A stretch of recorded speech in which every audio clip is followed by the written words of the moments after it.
अरे main gate पे धरना पे बैठने से काम होगा कि इन सड़कों को बनवाने से भी काम होगा। ही सच्चाई है बोकारो स्टील सिटी की। मुस्कुराइए, आप बोकारो में हैं। सच्चाई छुपाइए, आप बोकारो में हैं। जहाँ एनजेसीएस के नेता रहते हैं, यूनियन के नेता रहते हैं, और अभी तो हम लोग पूर्व मंत्री के घर के सामने हैं, और उनके जो अधिकारी हैं वो कितने ढीठ होंगे जब ये मंत्री की बात नहीं सुनते, अपने मजदूरों की बात नहीं सुनते, और केवल सेक्टर 4 की सड़कों को चकाचौंध कर दिया जाता है। हमारा भी कोई शौक नहीं है कि पानी के बीच में बैठूं, आपको दिखाऊं।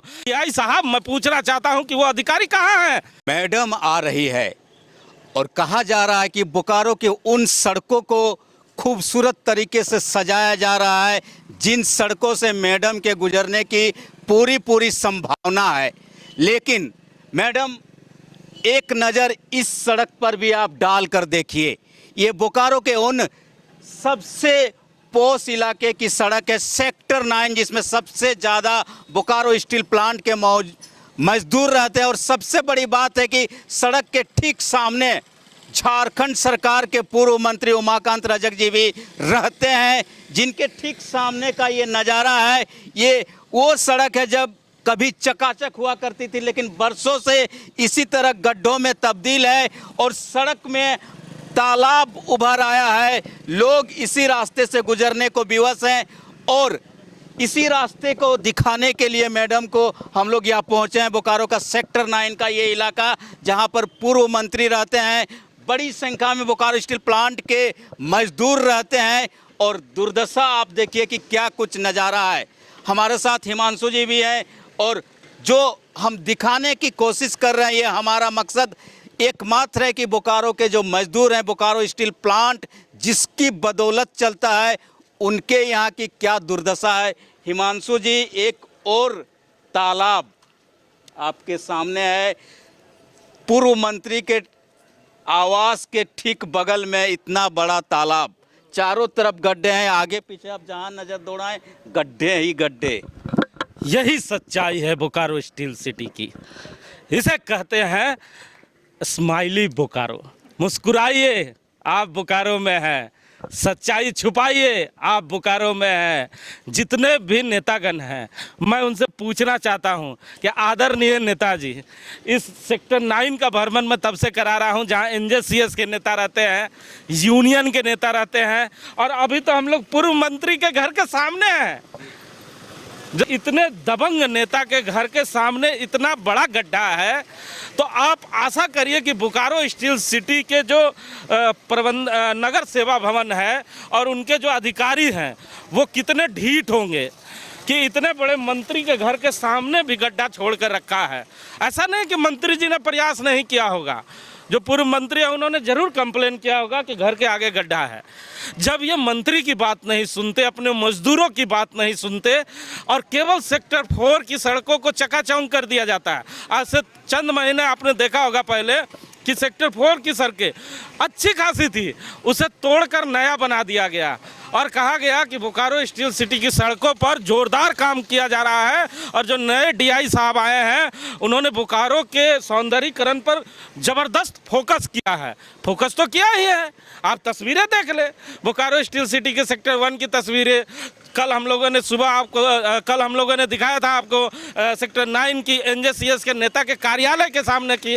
अभी आपको दिखा रहा हूं पूर्व मंत्री के घर के आगे की सामने की तस्वीरें, और यह तस्वीरें सच बोलती है। और बोकारो स्टील सिटी के मजदूर जब रात में 11 बजे 12 बजे अपनी ड्यूटी को समाप्त कर अपने क्वार्टरों में अपने बच्चों से मिलने के लिए जाते हैं, तो वो मौत को हाथ में लेके जाते हैं। अगर सुरक्षित वो घर में चले जाते हैं तो बीएसएल प्रबंधन के भरोसे नहीं जाते हैं, वो भगवान के भरोसे जाते हैं, क्योंकि इन सड़कों से होकर उन्हें रात में जाना होगा। आप देख ले, सड़कों का हाल ऐसा है, ना स्ट्रीट लाइट जलता है।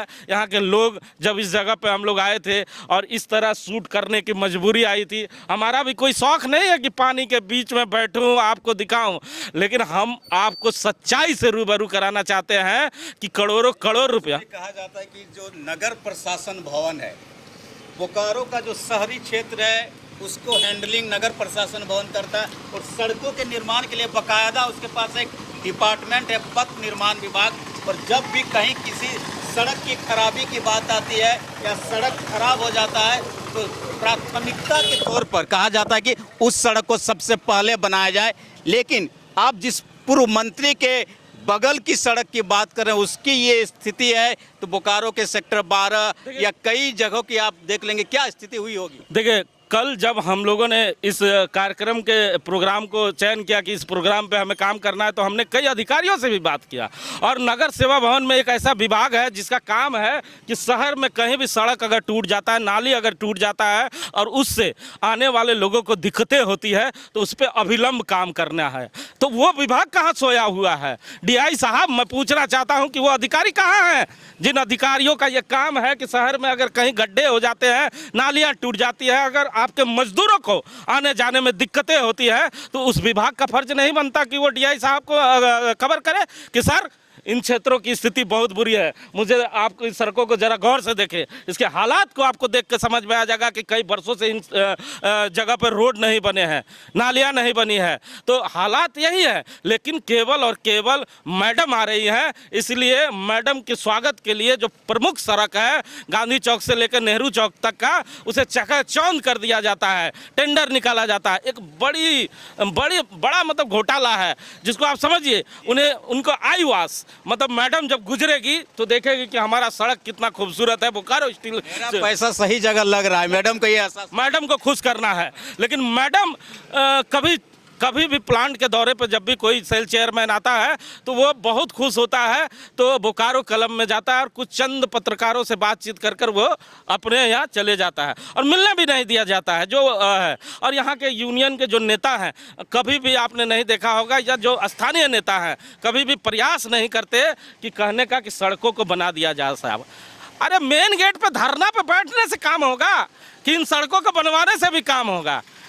स्थानीय नेता धरना प्रदर्शन पे बैठ रहे हैं, लेकिन कभी आके देखा हालात क्या है? कभी देखा? ये सबसे बड़ी आबादी वाला क्षेत्र है सेक्टर 9, जहाँ पर बोकारो स्टील सिटी के कई मजदूर रहते हैं। और आप बोकारो स्टील सिटी के कई प्लांट के कई एनजेसीएस के नेता रहते हैं, मंत्री रहते हैं और कई बड़े नेता रहते हैं। हालात क्या है? बड़े नाम और दर्शन यहाँ छोटे नजर आ रहे हैं। छोटे, आप देख ले, ये सच्चाई है जिसे हम दिखा रहे हैं। हम तो सुबह से ही, कल से ही कह रहे हैं, हमारा कोई मकसद नहीं हंगामा खड़ा करना, लेकिन डीआई साहब हम आपको सच्चाई से रूबरू करा रहे हैं, तस्वीरें दिखा रहे हैं कि आपके जो नगर सेवा भवन के अधिकारी हैं वो अपनी जिम्मेवारियों से दूर भाग रहे हैं। अगर दूर नहीं भाग रहे हैं तो बरसों बरस से ये सड़कें क्यों नहीं बन रही है? आखिर यहाँ भी तो आपके मजदूर रहते हैं। ठीक है, छज्जा गिर जाता है तो आप दौड़े चले जाते हैं, दूसरा बार छज्जा गिरता है तो आप देखने भी नहीं जाते हैं।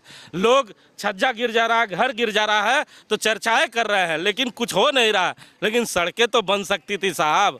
जब एक सड़क को 5 बार बनाया जा सकता है तो क्या इन सड़कों को एक बार भी नहीं बनाया जा सकता? मैडम, जरा गौर से देखिए इन दृश्यों को। आपको जिन सड़कों से लेकर घुमाया जाता है, बोकारो स्टील प्लांट का दर्शन कराया जाता है। बोकारो स्टील प्लांट सिर्फ उन्हीं एरिया में सीमित नहीं है। आप जरा उस क्षेत्र से बाहर निकलकर बोकारो स्टील प्लांट के उन तमाम क्षेत्रों में एक बार जरूर जाएं और देखें कि बोकारो स्टील प्लांट के जिन मजदूरों की बदौलत बोकारो स्टील प्लांट की चिमनियां रोशन हो रही है, उन मजदूरों की क्या स्थिति है। उनके लिए जो जरूरी सुविधाएं हैं वो सुविधाएं मैसर हो पा रही है या नहीं हो पा रही है। हमारा सिर्फ और सिर्फ यही मकसद है कि बोकारो स्टील प्लांट के मजदूरों की जो 2 ज़रूरतें हैं, 2 सुविधाएं हैं, वो आप आ रहे हैं तो कम से कम आपकी तरफ से सौगात के तौर पर मिले।